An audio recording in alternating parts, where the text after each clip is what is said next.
Ayan, nandiyan na pala sa kapitan. Kapitan, kamusta naman ang sesyon mo? Ay nako, Ning, inabot na ng gutom sa aming kasisisyon. Number 1 na, nangunguna na ang ating barangay. O, di maganda't nangunguna. Nag-survey ang mga taga-BSWD.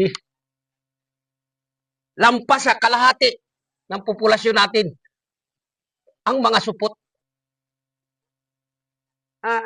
Bago yung kanilang mga asa-asawa, inapagtakpan pa. Ay ano nang hirap. Hindi ko ngayon sila gumawa na nga ako ng batas.